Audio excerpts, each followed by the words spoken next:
Hello students and welcome back to our English class.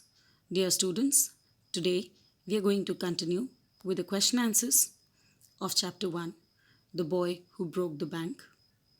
In the last video, we did question number 1 to 3 and today we are going to continue from question number 4.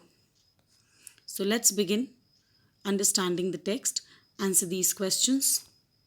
Question number 4. Seth Govindram was known in town as a man of wealth whose haphazard business dealings had often brought him to the verge of ruin. Answer these questions about him. A. What made the townspeople think that the Seth had run away because of the bank's collapse? The answer is the elderly customer at the barber shop ran out as soon as he got to know of the bank going insolvent. He went to a general store which had telephone and dialed Seth Govindram's number. The Seth was not at home. He was holidaying in Kashmir. The elderly gentleman speculated that Seth Govindram had left the town. When this piece of information did its rounds in the bazaars, everyone else was convinced that Seth had run away. Question B. What were the absurd rumors that were spreading about Seth Govind?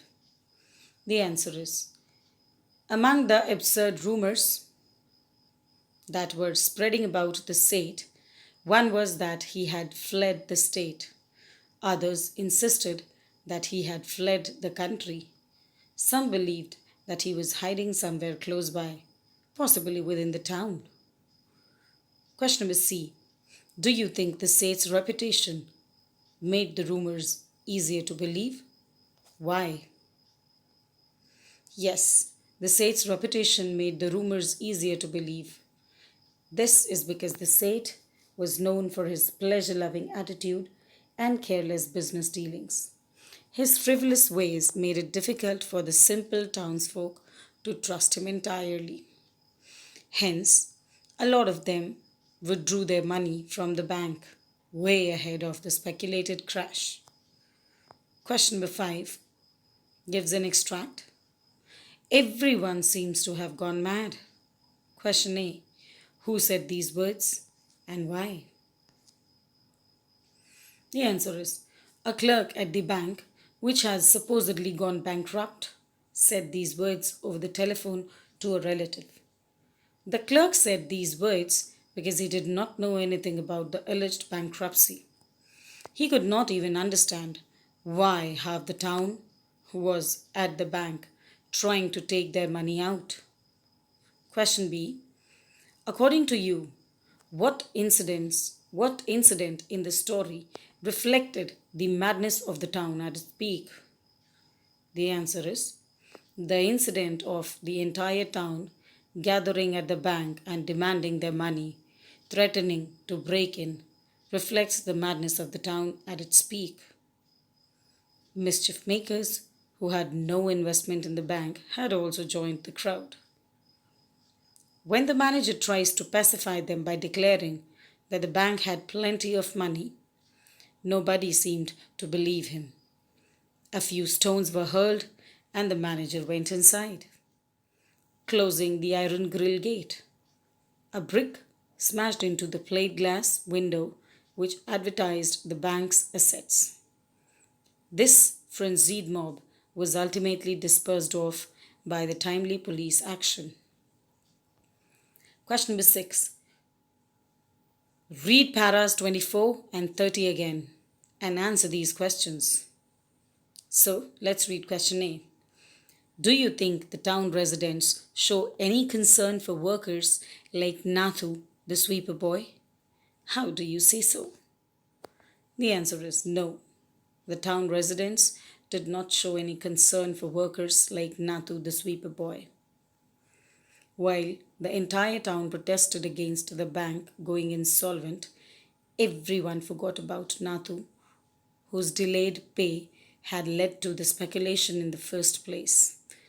On being probed, the clerks admitted that they have had their salaries.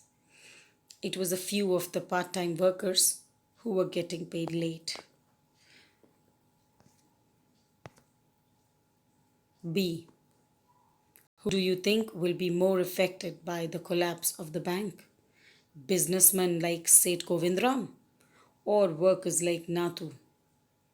The answer is part time workers like Nathu will get more affected by the collapse of the bank than its rich owner, Seth Govindram.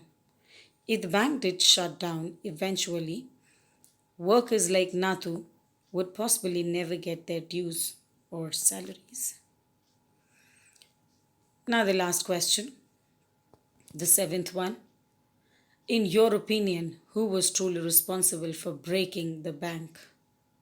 Was it Nathu, Sitaram, the bank clerk, Seth Govindram, or the town? Give reasons for your answer. The answer is it was Nathu who was responsible for breaking the bank. Nathu had complained to Sitaram about irregular payment of his salary. In his idle conversation with Mrs. Prakash, Sitaram mentioned that the bank could not pay its employees. Mrs. Prakash informed her friend, Mrs. Bhushan, who immediately concluded that the bank had gone insolvent.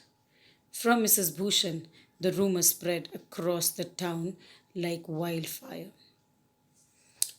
So, dear students, these were all about the question answers of chapter 1, The Boy Who Broke the Bank. See you in the next video with the question answers of the next chapter. Till then, thank you. Goodbye.